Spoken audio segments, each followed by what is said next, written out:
My girlfriend started speaking with her abusive ex behind my back. I broke up with her, and he ghosted her shortly after, so she started trying to win me back. When I refused, she began stalking me. I met my girlfriend Emily 3 years ago, and before we started dating, she told me of her past relationship. Her ex was verbally and emotionally abusive, and sometimes laid hands on her. She broke up with him after 3 years. While they were together, however, Emily bonded with her ex's child. She practically raised the child, so I supported her staying in contact with the kid, but her ex decided to cut that off. Nothing was heard for 4 months, but then the harassment came. He would blow up her phone with derogatory jokes and videos and tell her how his kid hates her. Fast forward to a few nights ago, we were in bed and she got a notification while in the bathroom. She asked me to check it, so I did, and I saw that it was him. I opened the message, and it turns out they've been chatting for months, as if they're good friends. Even worse, she tried to hide it from me later when he texted again, seeing the notification and quickly scrolling past it. I confronted her, but she said that he's just talking to me about his kid. A few days went by and I decided to sit down with her and address the issue directly. After reading those messages, my mind was spinning with questions. I asked her why she was really texting her ex. What I needed was clarity, but instead, her answer stung. She told me she needed someone to vent to about life, to talk to, and apparently, I wasn't good enough for that role. She said it so nonchalantly, as if it wasn't a big deal, but it made me feel small, like I wasn't the partner she could confide in. It hurt more than I expected. She then showed me all the messages. I'm not sure if she thought showing me everything would make it better, but it only made things worse. She didn't try to delete anything, maybe thinking that full transparency would calm me down, but it didn't. I could see right through her ex's intentions. He wasn't just talking about his kid, as she had claimed earlier. No, it was more than that. It was subtle, but the flirting was there, and it was obvious he was trying to get in her head, trying to pull her away from me, or at the very least, sow seeds of doubt about our relationship. He played the knight in shining armor role, the one who'd never cheat on her, despite the fact that I knew he had cheated on her twice before. It was absurd, but what hurt the most was that she didn't push back. She let it happen. She let him say those things about me and our relationship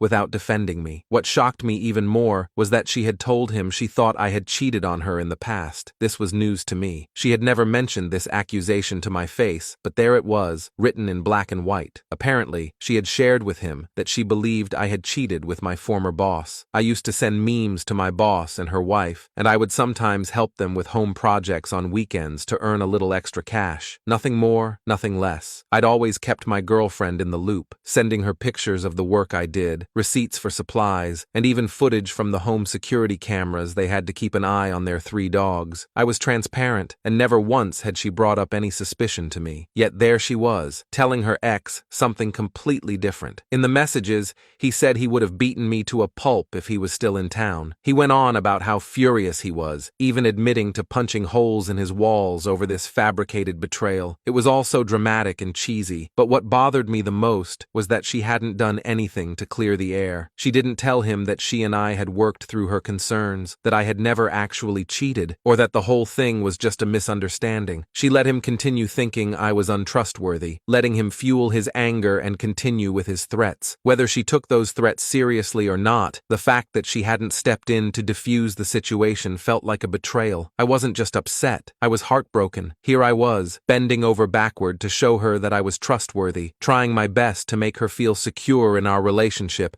and yet none of that seemed to matter. No matter how much I did for her, it felt like I wasn't enough. She didn't trust me, not really, and that realization hit me hard. I knew I had to take control of the situation. I pressed her, laying it all out. I told her she had 2 choices. Either she cuts him off completely and we go to therapy to work through this mess, or she can continue to talk to him, and I walk away from the relationship for good. At that moment, I wasn't sure what I even wanted. Part of me knew I should have ended it right then and there. I should have packed up my things and walked out the door, but a part of me was curious. I wanted to see what she would choose, how she would respond when faced with the ultimatum. The silence between us was heavy as she mulled it over. I could see the conflict in her eyes, and it only made things worse. How could this even be a choice for her? How could cutting ties with someone who had hurt her so deeply, and who was now actively trying to sabotage our relationship, even be up for debate? And yet, there she was, hesitating. I wasn't sure what to expect. Maybe deep down, I was hoping she'd realize how toxic the situation was and agree to cut him off for good. Maybe I wanted her to choose me, to choose us. But watching her sit there, torn between her abusive ex and our relationship, I started to realize that maybe I wasn't the problem. Maybe it wasn't about me not being enough. Maybe it was about her not being ready to let go of something she should have walked away from a long time ago. In the end, her decision would dictate the future of our relationship. But in that moment, I knew that no matter what, things would never be the same again. Even if she chose me, the damage was done, the trust was broken, and I wasn't sure if it could ever be fully repaired. I ended the conversation there and left it, but then she came into me a few hours later. She told me she thought long and hard about it, and that she refuses to cut him off, saying her only chance to talk to his child again is by talking to him. I told her that if a child that isn't even hers and a man who abused her is all she really cares about, then good luck with that. I grabbed my stuff and left. Rude? Yeah. I let my emotions get a hold of me. I called her parents and ended up telling them we've split. They're great people. They told me they're sorry that things turned out the way they did. They've even invited me out for dinner Friday, just me and them, so I can get some of my tools I've loaned them and to talk more about this. I thought about declining their offer to dinner, but her mom is too sweet for her own good, and her dad and I always have a blast having a drink together. So I'm going Friday. I've doubled down on my decision, and knowing them, they probably won't press me to try to make it work. After all this, I'm going to treat myself to a nice bottle of sake I've been saving in my fridge and just relax. Update 1. Emily has tried contacting me non-stop, from calling to messaging me on SM, begging me to talk with her and work things out. I replied only once, saying that I gave her a chance to work this out, to compromise and go to therapy together, only for her to refuse and choose her ex and child over me. Apparently yesterday he cut contact with her, blocking her on everything, and honestly, I saw it coming. But he'll probably do it all over again when she finds a new guy. She's a wreck, and I pity her somewhat, but she's made her bed, and it's time for her to lay in it. I told her that there will be no second chance, that I was finished the moment she made her values clear, and again suggested she get therapy. I wished her the best, and then deleted her off my phone and anything else she was on. I went out to dinner with her parents last night, and it was actually a good time with them. Her parents were kind yet to the point. Her parents told me not to mince words or leave bits out and just tell them exactly what had been going on. I tried to tell them that while I respect them, that I did not want to drag them into our relationship problems and wanted there to be no issues with them and their daughter. Well, her dad told me they had already had a long talk with M and regardless wanted to hear my input. So we talked. I told them about her ex and kid, his threats, him trying to break up our relationship. Well, I guess you can say he did now. Her lying and hiding his messages. I told them I gave the choice and what she chose. I insisted to them that they take her to seek professional help, that if she keeps this up, she's going to tear herself up and any future relationship. I want her to be happy someday, but it just won't be with me. I'm tired of the lies and deceit. I just want to move forward and live my life, and I hope she can do the same. Their response was not exactly what I expected. They apologized to me for her actions, that they were disappointed that things turned out as they had, but supported my decision to walk away from her. I won't lie, I had expected them to ask me to talk to Emily and try to move past it, but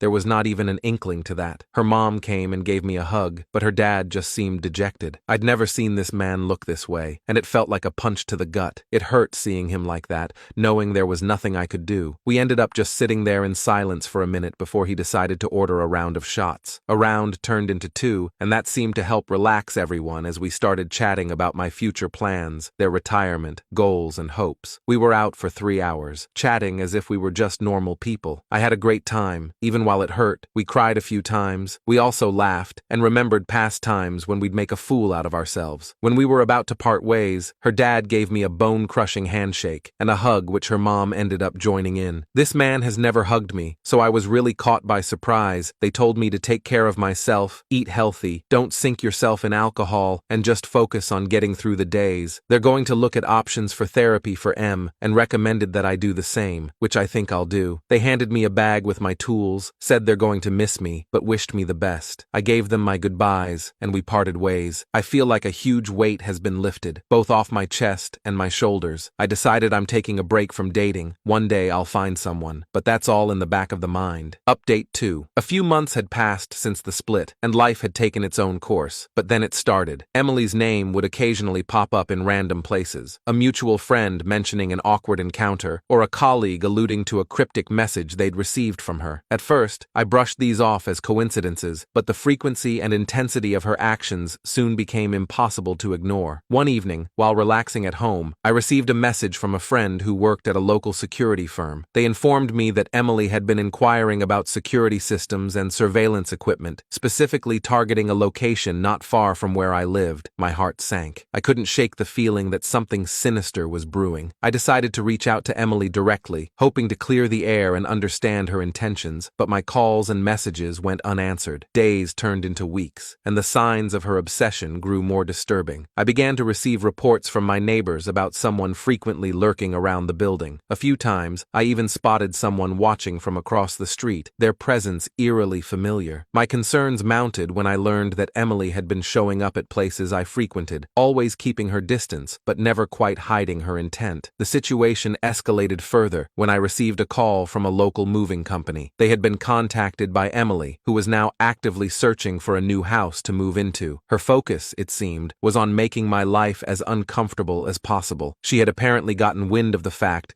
that I was considering a home purchase and decided to do whatever she could to disrupt my plans. It wasn't long before things reached a breaking point. One night, after coming back from dinner with friends, I found a note on my door. It was a rambling, incoherent message from Emily, expressing her frustration and her twisted view of our relationship. It was filled with accusations and threats, veiled beneath a facade of longing and desperation. The note was unsettling, a stark reminder of how far she had fallen from the person I once knew. I immediately contacted the authorities and explained the situation. They took the matter seriously, and an investigation was launched. Emily's behavior had crossed into harassment, and her persistent attempts to intrude into my life were now a legal concern. I provided them with the evidence I had collected: messages, witness statements, and the disturbing note. The police were thorough and assured me that they would take appropriate action. Despite the legal measures, Emily's behavior didn't cease. It only grew more frantic. She started sending cryptic messages to my family and friends, trying to manipulate them into contacting me on her behalf. The once clear boundary between our lives was now muddled by her relentless pursuit. The turning point came when Emily's actions became so invasive